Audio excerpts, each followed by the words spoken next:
The year was marked by hunger. Fields had failed, and sickness moved faster than prayers.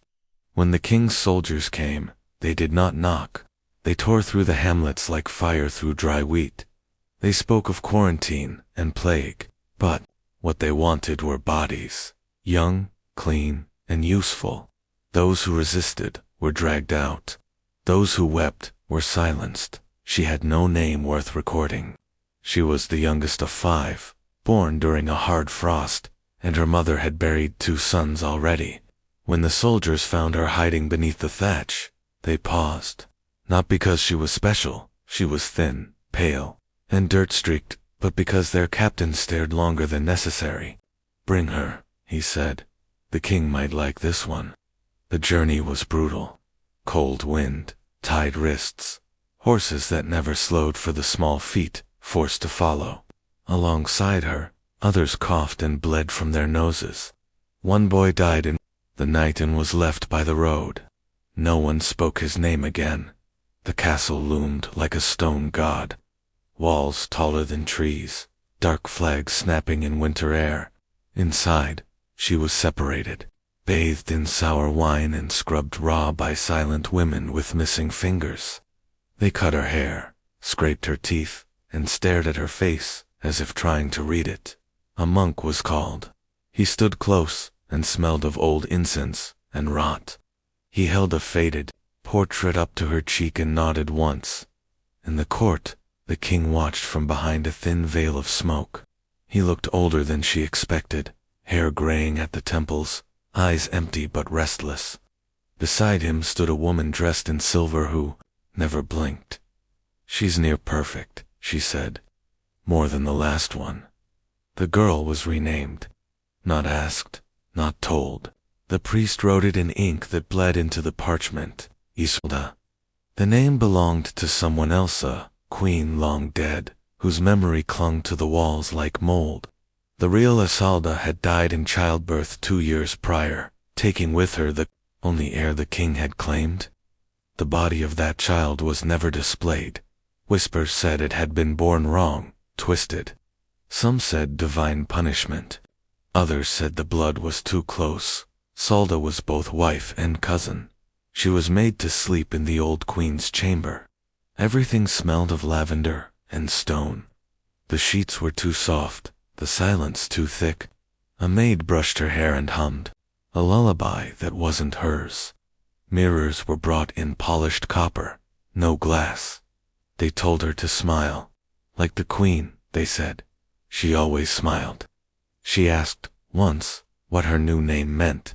A guard cuffed her for speaking without permission. "It means you're lucky," he said. "The rest of them are dead." Each day, she was taught how to walk, how to sit with her ankles tilted just so, how to speak with the rhythm of a dead woman. They corrected her voice, her laugh, even how she blinked. She asked no more questions. No one wanted answers. They wanted reflection, not substance. She learned the king visited the old queen's tomb weekly, always alone. He left flowers in the same color and stood without speaking for hours. One night, she was taken from her bed and dressed in silks that were too long, the same color as the flowers. She stood in the tomb's candlelight, silent. When the king entered, he did not speak. He simply looked at her, then left. That was the moment she knew she was no longer real. Not to them, not to the king. Her name, her face, her voice all borrowed. Her memories would fade in time, overridden by the queen's smile, the queen's scent, the queen's shadow. One of the monks murmured to a servant that the girl was a gift sent by the heavens, a sign that Queen Isolda's soul had returned.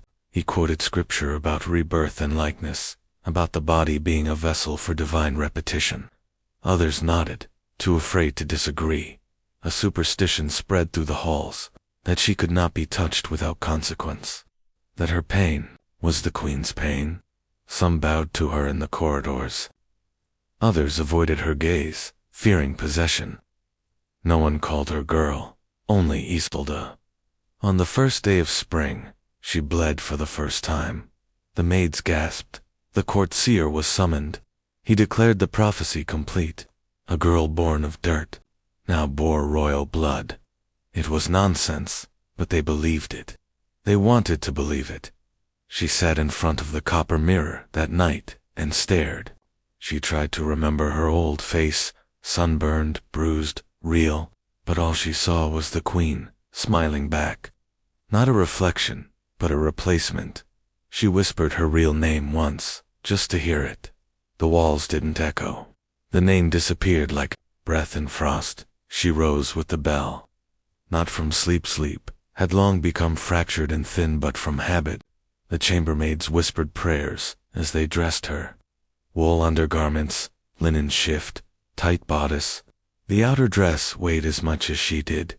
Pale blue, the queen's favorite. She was never cold, but never warm either. The room was kept warmless. The windows never opened. Breakfast came late and sparse. A cup of watered ale, stale bread soaked in broth, and 3 dried figs. Everything was observed: how she chewed, when she swallowed, whether she used the queen's spoon correctly. She'd once reached with her left hand. It never happened again. Lessons followed. How to recite hymns in the dialect the queen had spoken. How to write verses in a script too elaborate for any commoner. The tutor, a thin woman with a permanent scowl, smelled of ink and salt. She corrected with a rod. A missed stroke meant a stripe across the knuckles. A wrong syllable drew blood. The girl said nothing. Midday required her presence in the shrine room, where Queen Isolda's death mask lay on the altar. Frankincense choked the air. She knelt before it, hands folded, face still. This was not prayer. This was performance. Her breath had to be slow, even her posture flawless. One crooked shoulder, and she'd be fasting for 2 days. Her time outside the royal wing was limited. She was allowed no more than 10 minutes in the sunlit courtyard per day, always supervised. No words spoken. She once reached for a flower, and a guard stepped forward. She froze. The flower remained untouched. She shared no meals with the king.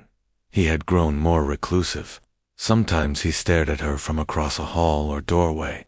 Other times, he ignored her entirely. Still, she had to be perfect. In case he looked, in case he remembered. Her skin was kept pale with powders, her cheeks rubbed raw with crushed beetle paste. The court physicians bled her monthly to balance her humors. They leeched her arms and claimed it purified her resemblance. She fainted more often. They called it divine delicacy. She made no friends. That was not allowed. But she did not forget the kitchen boy. He did not speak, but he watched with kind eyes. He slipped her a slice of apple once. It was sweet, and she cried afterward. The last kindness she'd tasted. The eunuch assigned to her kept the records.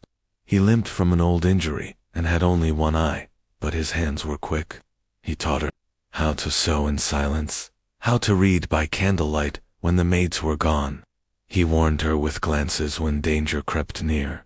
There were others, girls who had failed to please. One had smiled too often. Another had spoken of her mother. Both were removed. Their names never repeated. Their rooms were cleaned, repainted, and reassigned without a word. She was bathed twice a week with goat's milk and ash soap. Her hair was combed with lavender oil. If she flinched, they called her ungrateful. If she wept, they reminded her. She lived where most would die. Her old village, she overheard, had burned plague, they said. Everyone gone. She felt nothing. There was no room left. Rumors crept through the walls. Whispers of the queen's dead child. Some said it had been born without eyes. Others, with the face of a beast. The priest declared such stories heresy, but the servants whispered still, and they looked at her longer now. A chambermaid named Rilda once confided in her after a wine spill.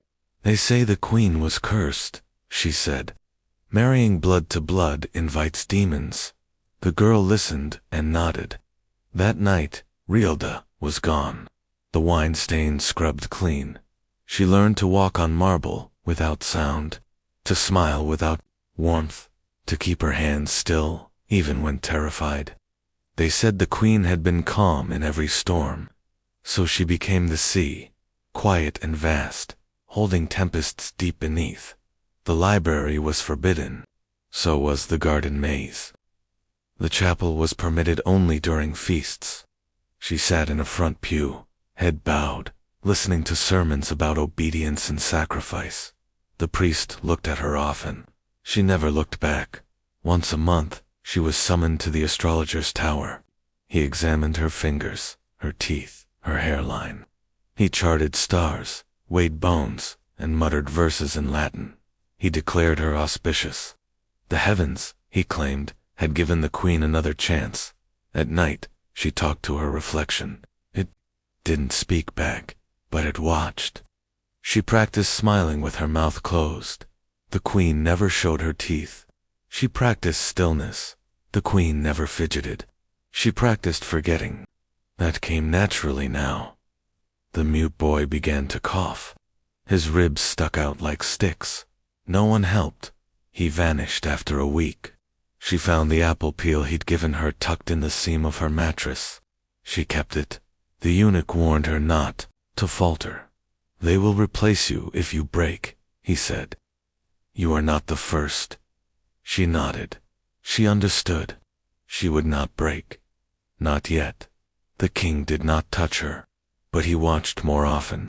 She could feel it when she passed under a shadow or crossed a courtyard alone. Eyes like cold iron. She dreamed of fire, of being made to walk into it with flowers in her hair. She always woke before the flames reached her. When she bled again, the maids rejoiced. The priest was summoned. They called it a blessing. She called it a sentence. She no longer remembered the king summoned no warning. She was led to his chamber before dawn, dressed in crimson silk. The eunuch said nothing as he fastened the belt, only looked away. The king stood by the hearth when she entered, holding a lock of hair in his hand, pale gold. The queen's, kept all these years. He looked at the girl without speaking, then placed the hair inside a carved box and shut it. That night, her role changed. The priests declared it sanctified, a joining of blood and fate. She was told to smile, to be still, to accept. Her silence was part of the ritual.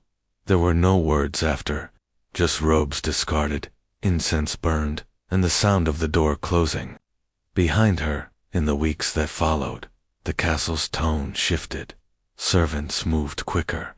Priests began speaking of legacy again. Her meals grew heavier, and midwives were called to watch her closely. She wasn't told, but she knew. The king believed she would succeed where the real queen had failed. This time, the child would live. The astrologer charted every sunrise, whispering of stars aligning. The old monk returned with dusty scrolls and declared the union divinely sealed. This child, he said, will erase the curse. The seer nodded. A body cannot carry evil twice.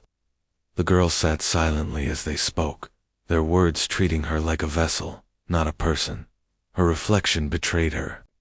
Her face began to change, not in shape but in weight. Her eyes dulled. The queen had always looked light, untouched. The girl now bore shadows under her cheeks, skin stretched thin from vomiting and cramps. But she still had to smile. The king noticed. His visits became brief, his expression unreadable.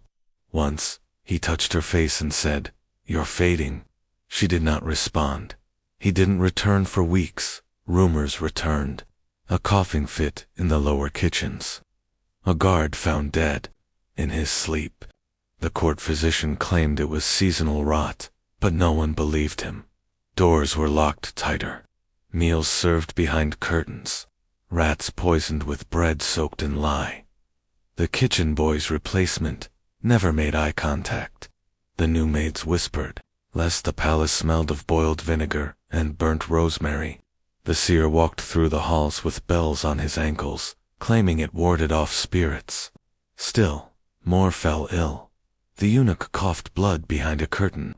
He wrapped a cloth around his mouth and carried on, but the servants kept their distance. He left a small package under her pillow, dried herbs, and a note in crooked writing. "Burn this when you feel death enter the room." She bled one morning. Too early, too much. The midwife called it a warning sign. The priests called it proof of battle between holy forces inside her. They forced her to drink chalk, dust, and vinegar, prayed over her belly, and chained her to the bed so she wouldn't turn in sleep. The king stopped visiting altogether. A wax seal arrived in his place. Orders. She was to be confined until the child was born, for its safety. For the realm, the pain started early. Screaming wasn't allowed. The head priest stood at the foot of the bed chanting. 2 maids held her arms. The midwife whispered to push. She lost count. Hours passed, maybe days. The torches flickered. The world swam. Then silence. The child didn't cry. It made a noise like wind through a crack. The midwife gasped. One of the maids dropped a towel. The priest turned pale. She wasn't allowed to see it. She only heard a phrase repeated over and over. Asterisk, it's not right. Asterisk, she passed out. When she woke, the room was empty. No cradle, no child, just the sound of dripping water and her wrists. Unchained, she called out. No one answered. Her belly was empty, her body torn. The blood had dried on her thighs. A guard entered, didn't speak. He bound her wrists and dragged her from the chamber, down the stairs, past the court, into the lower wing. No trial, no priest, no ritual. A monk read a scroll aloud. Her crime, deception, her punishment, purification.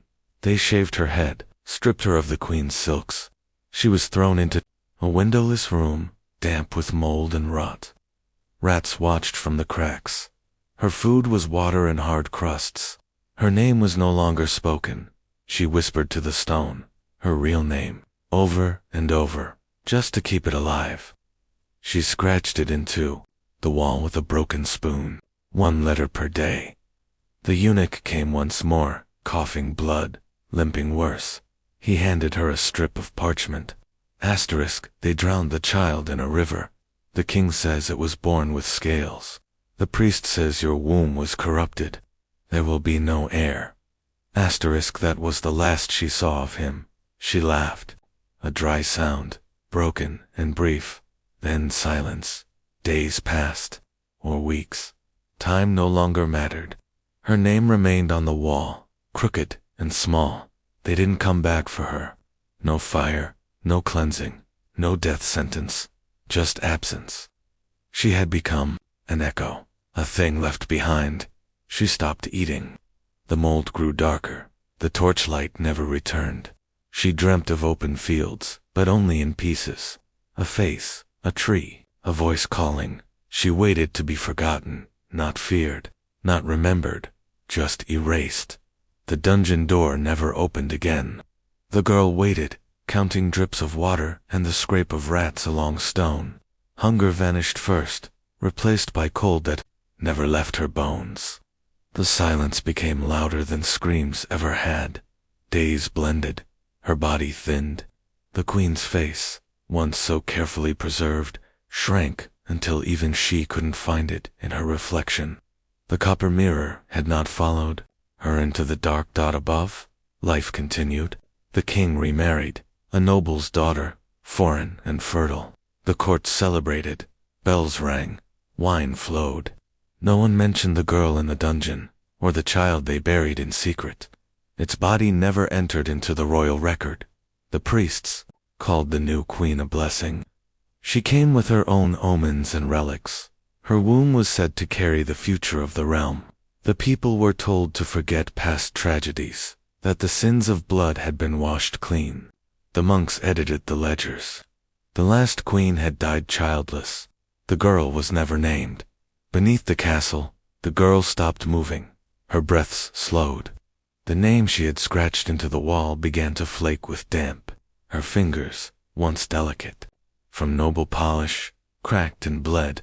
Her nails came loose. Her hair, already shorn, came out in patches. No one checked. No one cared.